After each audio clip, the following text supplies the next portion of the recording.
Alright, what is up guys? So this is Taking It to the Top Lane, sponsored by Alienware, episode 6, and today I'm going to be doing my series video on Annie.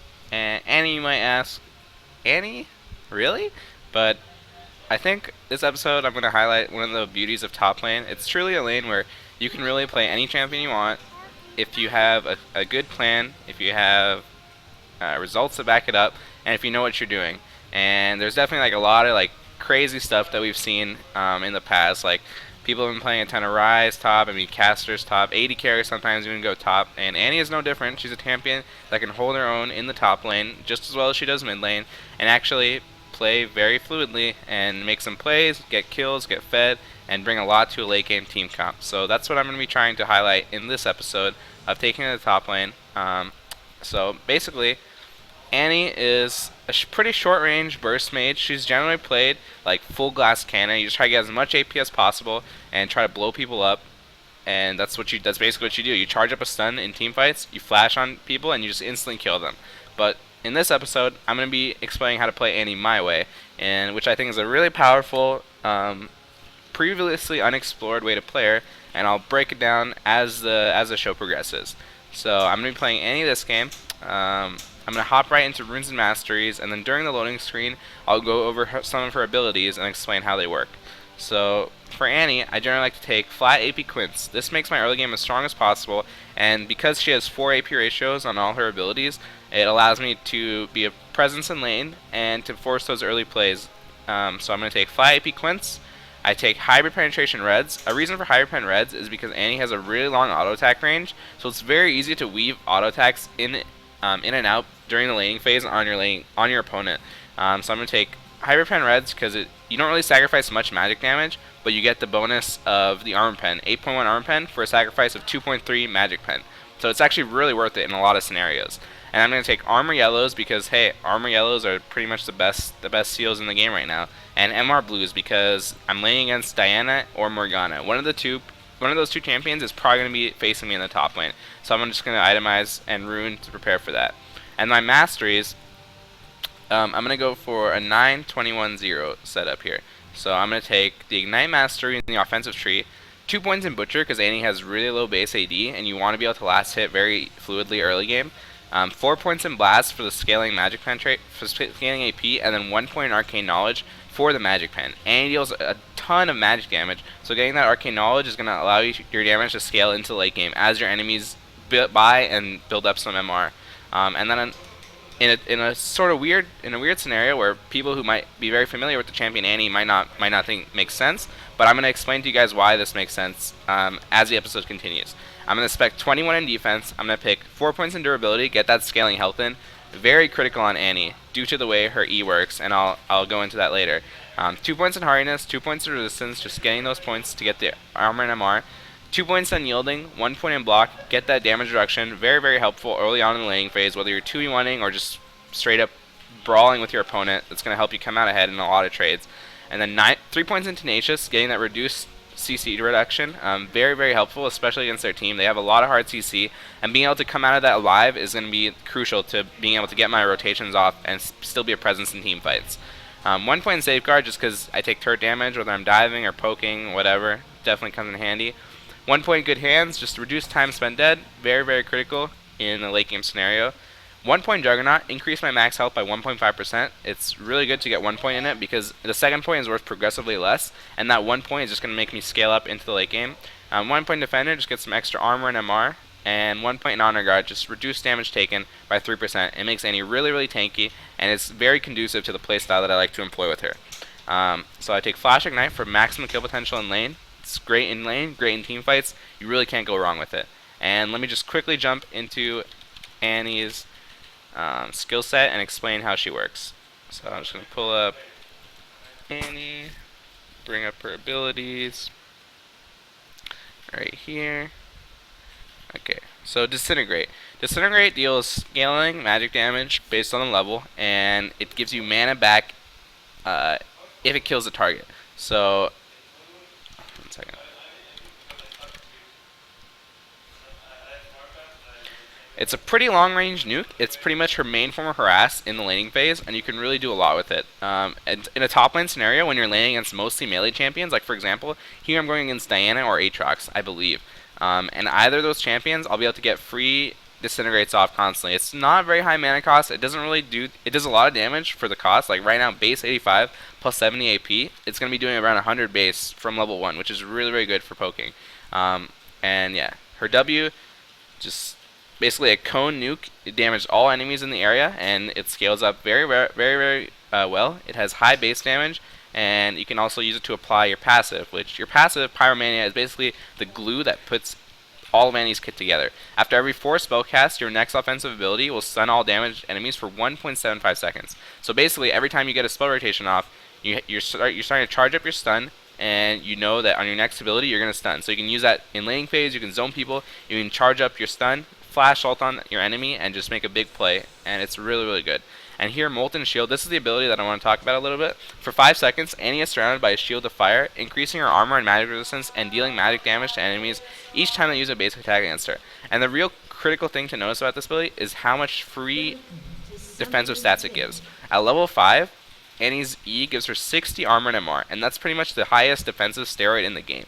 On a champion that's generally played Glass Cannon. And this is why I like to play Annie in the way I do, because at level 18, you get that max rank Molten Shield. You get a free 60 armor and MR, and if you use the build that I am going to go into, you get so much free defensive stats, and you're a tanky, high damage dealing, unkillable beast with really good kite and kill potential. And her ultimate, Tibbers, you just drop, you summon your bear, you do a ton of AoE magic damage, and for the next 45 seconds, Tibbers can run around, hit people, deal magic damage in a circle, and just be an absolute beast. And if you get a Rylai's Crystal Scepter, all your abilities will be slowing, including the Tibbers damage aura. So you can drop Tibbers in the enemy team, initiate with that, and just have it chase them. So they won't be able to get away. They'll have to either stay, fight, kill your Tibbers, or they'll be caught in his AoE slow, and they won't really have any options for getting away. Alright, so my items, I'm going to get a Reju Bead, a few health pots, a ward, and 2 mana pots. And I'm just going to run to top lane. I'm going to level up Q first because I like to poke with it early on in laning phase. And I'm just going to straight up run there as soon as I can. I'm going with this start because they have Jarvan and Aatrox. I believe I'm laning against Aatrox in lane, so I really want to be able to not die to their ganks, which means I need to have a ward. And the most like easily affordable thing to get with a decent amount of pots and a ward is a Reju Bead or a Fairy Charm. I could have also gone for a Flask, but I believe in a lane against Aatrox, I need those extra health pots just to be able to lane against him. Because Aatrox is a really very lane bully oriented champion, and I don't want to die early because I run out of sustain. So I'm just going to walk in the lane, start chunking him up with autos and Qs. He's already pretty low. Aatrox is a champion that's very reliant on getting inside of the creep wave to get his sustain off. So if I can zone him from the creeps, prevent him from getting autos off, and just poking him with my max range auto attacks every time I get an opportunity to do so, I can actually effectively stop him from getting his health pool back up. And if you notice, I've already poked him with about 2 or 3 Qs, and I'm still close to max mana. I have now charged up my stun. If you can look right here on your ability detail, you'll start seeing a number tick up. So you can always check to see how many rotations, how many spells it'll take for you to get your stun off. And right now, Darius is camping top, and I have my stun ready. So it's very easy for us to make a play if their jungler comes, because I have that on-demand CC that I can use at my discretion. Jarvan might be coming top. That's what Darius is banking on, but he hasn't shown yet, which is a little bit weird. I'm just trying to last it a bit. Alright, I went for the CS. I don't think we're going to be making a play soon.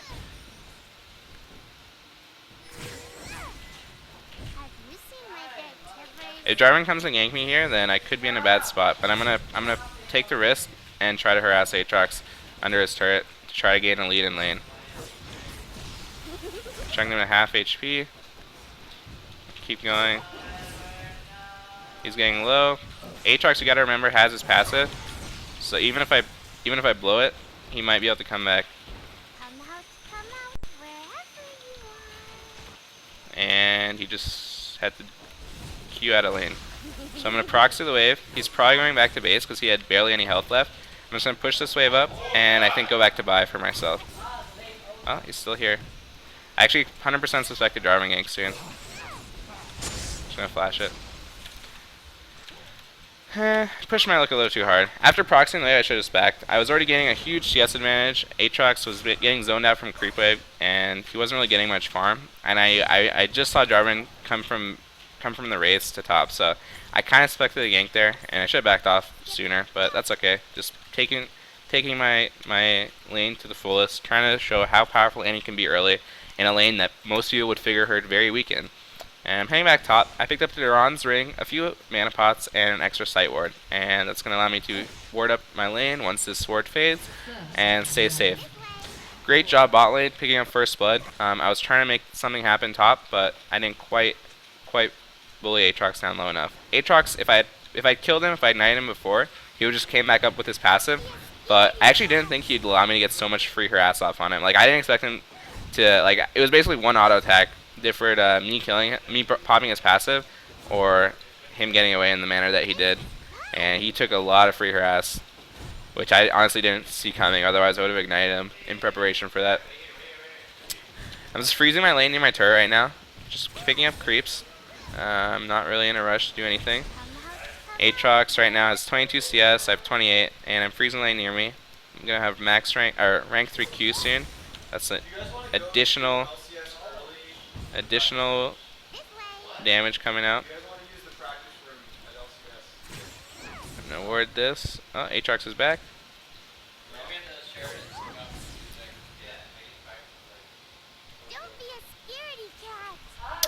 And let's see. Aatrox missing for now. I'm just holding the lane here. I have my stun ready, so he knows he has to be a little bit safe. I might be dead here. That was a good gank by Jarvan. He pressured my lane really hard. He blew my flash initially, and what was I saying? He blew my flash initially, and he just came back in for another lane gank. So that's sort of the risk you take when you blow your flash and you stay in lane. If I really want to be 100% secure from these ganks, I would have warded up the lane and then warded river, and that is like really the only way to prevent a Jarvan gank, because Jarvan is probably one of the best champions at ganking through lane, just because he can instantly use his gap closer and get on top of you. And while it kind of sucks that I died, I still have 37 CS. Aatrox is still at 34. He picked up a kill off that, but I'm not like terribly behind. I can still definitely come back in the game and contribute to my team. I picked up an Amp Tome here, and I'm going to probably working to build that into a Haunting Guise if I can stay at a decent level of farm. I'm getting pretty close to level 6. Jarvan could potentially try gank me again, but they blew their ignite, and Jarvan and Aatrox popped Ghost there too, so I don't think they're going to have the same amount of kill potential as they did before.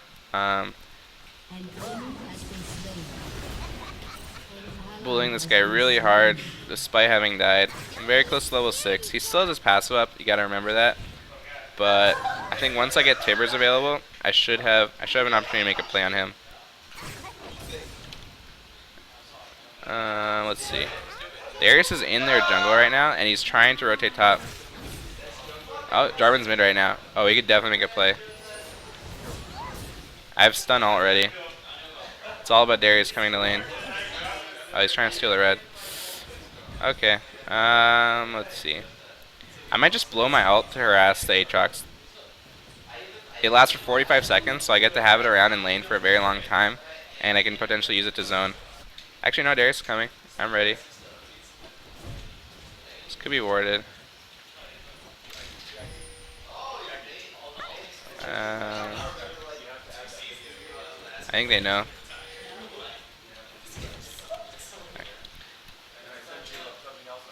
We can win the 2v2 for sure, I think. Jarvan's here. I tried to go for the grab. Their mid lane's still there, and it's there. Just gonna poke him up a bit. I honestly would have suspected the Aatrox to try to get aggressive on me by now.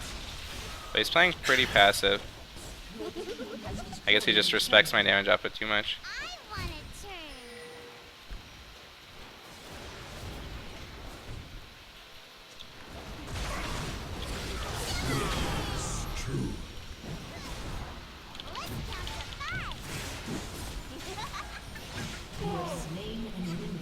That works. It was a really good dive, as you can see, and he has massive kill potential with any form of CC in lane. My mid and support roamed up here, gave us some security. I'm just gonna go back to base with that kill under belt. Aatrox blew his passive. Let's see. I targeted the outer turret 850. We killed Aatrox around 9 minutes, so his passive is gonna be down for quite a bit. I'm just gonna pick up a haunting, guys, sell this pot, and get boots of speed and run back straight top. I can continue dominating my lane. While I did die once, I've been on the aggressive. In the aggressive stance this whole lane. Like I've just been spamming Qs, using my autos, weaving in and out, charging on my stun, and the melee Aatrox, who's actually by all accounts a very strong top laner right now. I could have taken blue. By all accounts, a very strong top lane right now, and generally does very favorably against most top lane matchups, is losing to Annie. And this is just a sign of how powerful certain champions can be if you use them to their fullest. Like Ryze and Annie are definitely top lane, mid laners that I see a lot of viability in for the top lane. Oh, he's trying to get away with Ghost. I have flash stun. Ah, shit. Cutting back, cutting back, cutting back. Stun in one rotation. Nice job. I missed my W at the end there. It charged up stun. He was slightly out of range. I could have flashed for it, but I knew he was pretty much guaranteed kill, and I just wanted to get the most with the least of our resources. So Darius and Annie won a skirmish against a Jarvan and Aatrox, and even though they killed me earlier, we still came out ahead on that. I'm just gonna proxy this wave really fast and go back to base. I have another 1,000 gold to spend, and my next purchase is gonna be pretty important in terms of building how I like to build Annie. So max rank Q right now, it's on a less than 4-second cooldown, does around almost a 300 base damage, and it only costs 80 mana. So very, very good, very, very high base damage coming out from Annie. And I'm just gonna go back to base, sell this, and get a giant spell. And here's where people might be like, whoa, what are you doing? But here's also where I'm like, well, I am playing top lane Annie. And so I pick up a giant spell. I'm going to be rotating this into a Rylai's Crystal Scepter as soon as I can. And the reason I'm doing this build is because, like I said, Annie can be a tanky beast going into late game. If you get a high rank of Molten Shield, if you got a decent amount of health from Haunting Guys, Rylai's, and any other additional health items that you can pick up, you're just going to be like you're going to be so hard to kill, and you're going to be doing a lot of base damage, and you're going to be bringing hard CC. Like, Annie is, I think, is an amazing champion. If you build Glass Cannon, yeah, you're going to be bringing a lot of bursts. You have that one time to shine where you can just, like, make a big play and blow up the enemy team, but you can also play her in a very safe, very, like, standard tanky build that I'm trying to display in this game. If I could make to my Rylai's here, you're going to see the power. But for now, you can just think, well, I have high base damage, low cooldowns, I'm getting health, and I get free armor and MR for my E. So similar to Olaf almost, I would say. You're just building to make the most use of your kit and the free stats that you're given. And I would kind of say this is kind of similar to my old Katarina build, or not even old Katarina build. I still like to do it. So I just chunked him. I have a giant spell and a haunting guys, and he has no chance to fight against me right now. Charging my stun. Blue is passive.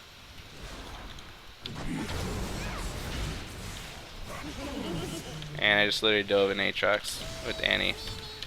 So I'm a little bit low right now. I'm just going to go back to base, send Tibbers to the turret, but turret prioritizes Tibbers, as it should. Otherwise you could just destroy turrets really, really easily. I'm going to go back to base. I only used Ignite on that. I held my flash because I knew I could get the kill without it. And let's see. I'm going to get probably Source Shoes. Actually, no, I want to rush the Rylai's just so you guys can see how strong it can be. So I'm going to get Blasting on here. I'm working on that Rylai's. I only need about 800 more gold. And I'm heading back top right now. 3-1-1. Doing very well for my lane. About 30 CS ahead of Aatrox. And I just can walk up to him and zone him and kill him. Like, it's just very simple. Very easy process. So I'm heading back top right now. My ult's down for about a minute. My ignite's gonna be down for even longer, but I just got blasting one, so my burst potential on my Q, W, and my R have definitely increased. So even without ignite, once I have my ult up, I should be able to force another kill, just because Aatrox has already blown his passive. I have no wards right now, which is a bit risky, but the reason I'm able to forego wards is because my team is taking pretty good map control elsewhere. Graves is pushing out top. He's creating a presence. He's being a threat. So I'm not afraid to just overextend a little bit and invest in my own ability to make plays. Even if I get 2v1, I think I could come out with a kill just because of how tanky I am right now. Let's see if I'm right. Tiber's down for 20.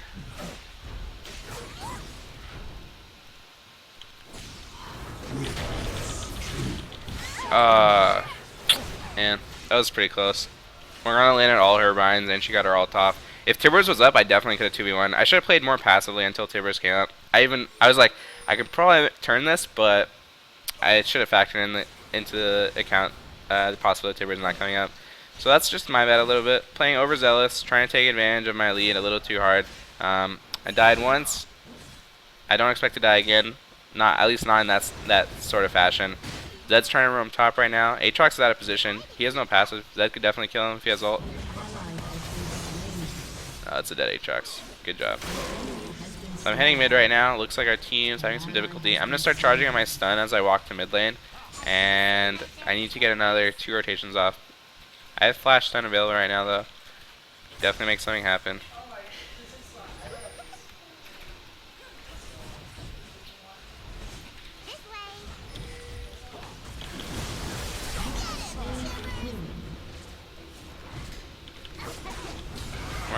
Morgana. There it is. Run from my bear Tibbers. Alright, I'm going to charge my stun back up. I have double buffs now after killing the Jarvan. I saw an opportunity. I saw everyone clumped up. Just went for the flash play. And I got it. Aatrox is mid right now. Have my stun up. Just going to tank turret and chunk him. Help, friends! Friends, help me! Oh my god. I think my team could have followed up a little bit better on that. I got dangerously low, but they were just stuck in my red buff slow, in my stun CC for quite a while there. I'm gonna go back to base though and get a Rylai's. And now that I've finished my core of haunting guys Rylai's, I'm pretty much I'm so strong right now. I'm just gonna get one side ward. I have double buffs for another few minutes. I'm gonna run back mid and try to keep making plays. And right now with this build, I have 2.1k health. I'm only level 11, so it's still pretty early on into the game. And I'm maxing W second here just because I want to get some additional damage off. But I could definitely max E second. Like, there's nothing wrong with doing that at all. The damage scales and the armor and MR boost increases.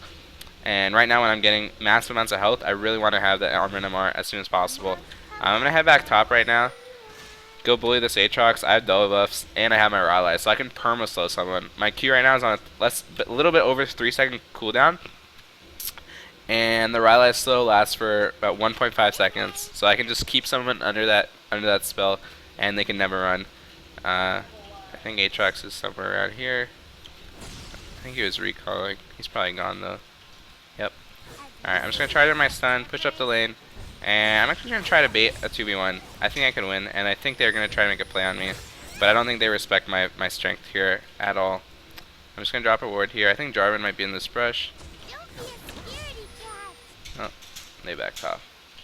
And the beauty of Rylai's on Annie, not only the health and the AP, but the slow effect, it applies on every single one of her abilities. And you might be saying, well, your E's not really a spell, like how is that applying? But if enemies attack you and you get that damage bonus back to them, it also slows, which is pretty amazing in my opinion. Got my stun charged. I'm gonna save Tibbers here. He should be dead.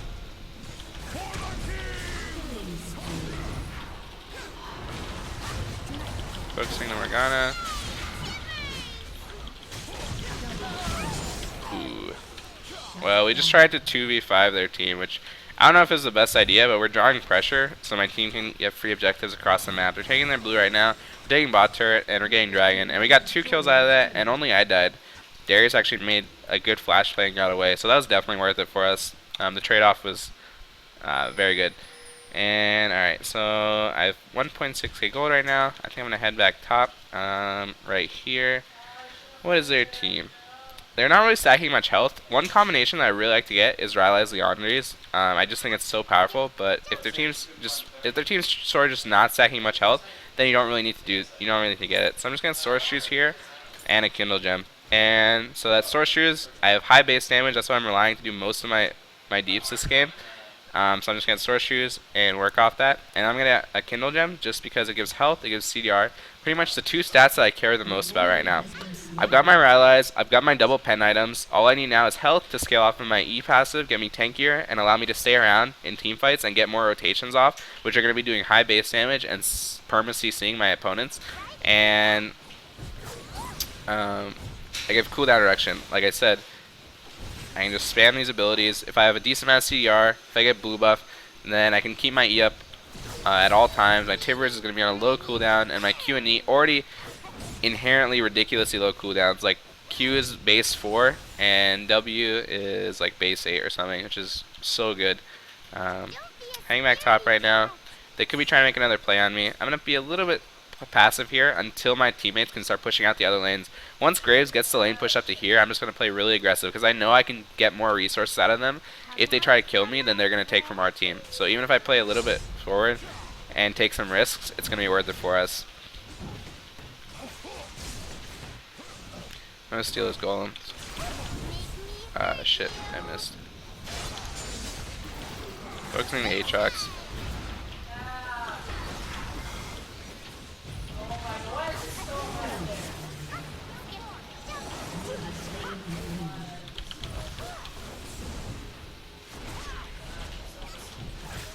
Perma CC'd, baby. Keep hitting me, please. There it is. So I had my shield up during the whole time Kaylin was chasing me. I flashed for the stun, and I knew she'd try to hit me to kite back.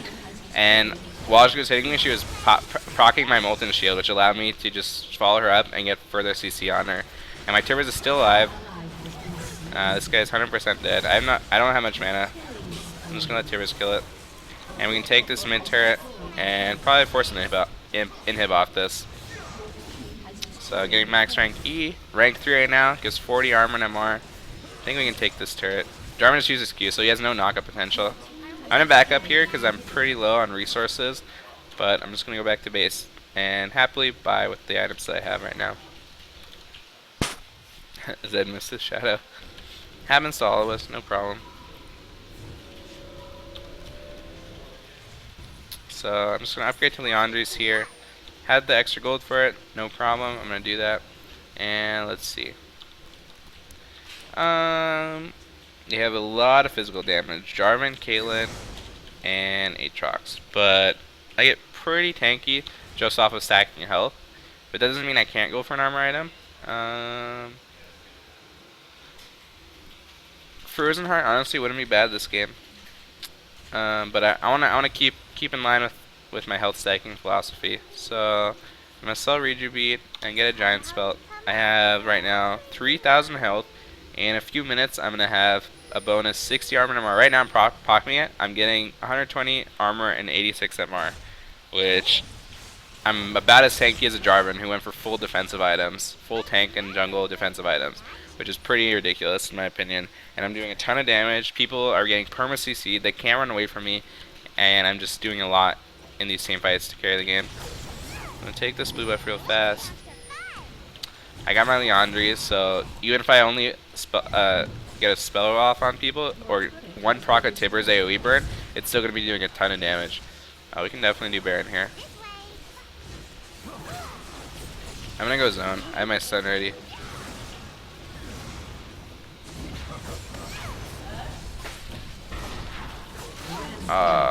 Took the kill. No problem. I'm just gonna run through her traps, try to get to her. They might try to kill me here, but I have blue buff.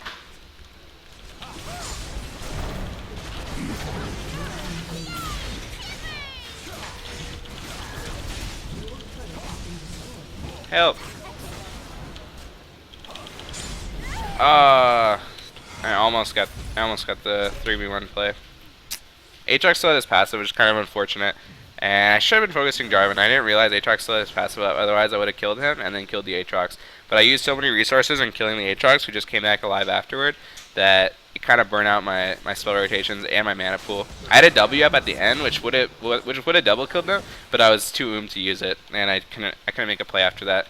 This is my bad. Playing a little over aggressive. I'm really strong. I know the limits of my power, but I expected to be able to come out of that fight alive and strong. Graves taking top turret right now. Good work, friend. Flash the Jarvan. The Jarvan. I like it. Alright, so hang back mid. As my next pickup, I'd probably go Randuin's just because they have so much physical damage and so many champions rely on auto-attacking. Even Diana, who is dealing mostly magic, is also reliant on attack speed because she went for the Nashor's Tooth build and her passive deals a lot of damage in team fights if she can proc it. So getting a Randuin's would deny them of so many sources of DPS. And it's another health item, so it goes very in line with the mentality that I like to employ when I play any. So I'm just heading mid. Almost max rank Molten Shield, 50 armor and MR. All my abilities doing a ton of base damage, slowing everyone, and as you saw when they were trying to 3-1 me, I was pretty dang unkillable. Clear the wave. We might be able to make a Nexus play here. I'm just gonna start hitting it. I'm gonna tank it. I'm the tank. In any normal game, in Annie would be the first one to get out of the way of that Kaelin ult, but here I'm dying to tank it for my team because that's just how I've built and how I've prepped to play this game out.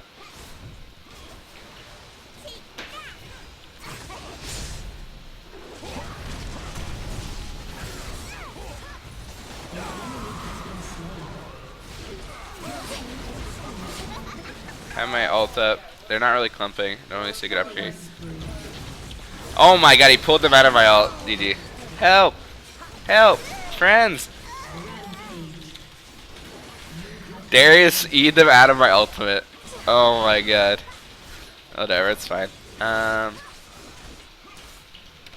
There's the game.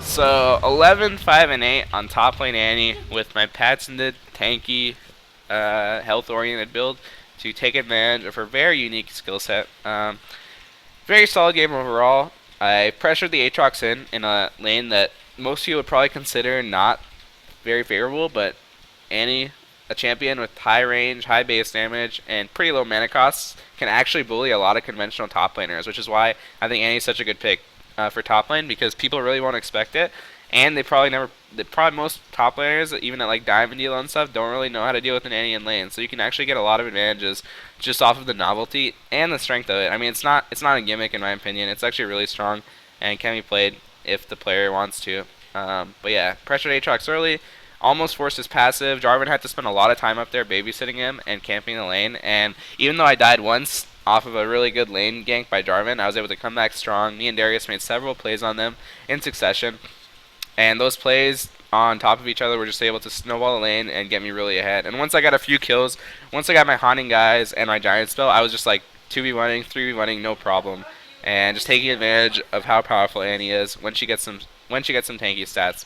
I think if anything to learn from this episode, if not only to be inspired by the novelty of top lane Annie and her potential strength, I would just encourage everyone to, whenever you like think of like how to play the game or like to play champion a specific role, just don't be limited by like the social norms. Like you can really do whatever you want. In top lane, you have so much freedom. You can play Renekton, you can play Lee Sin, you can play Elise, you can do all those things, but you can also play like 80 carries, you can play Annie. If you have a plan, if you're not trolling, if you know what you're doing, and you can employ a strategy and run it successfully, then there's no reason why you can't do whatever you want. Like when I played Katarina top for the first time, people were like, "What? That's not a top laner. Like, why are you doing that?" But after a period of time, it actually became very popular, and it's not surprising at all to see. So I think top lane Annie is a conventional pick that can be extremely strong, similar to a lot of casters, mid laners that generally don't go anywhere but mid lane. But if you guys liked what you saw, then you can definitely go try it out for yourselves and see if you can have the same success, because I think it's really strong. Let me check my win rate in solo queue with Annie right now. Annie. 5 wins, 0 losses, perfect KDA. Really, really good stuff. So, anyway, guys, thanks for watching this episode of Taking It to Top Lane, sponsored by Alienware. This has been episode 6. I'll be doing another one in 2 weeks, and you guys can tune in then.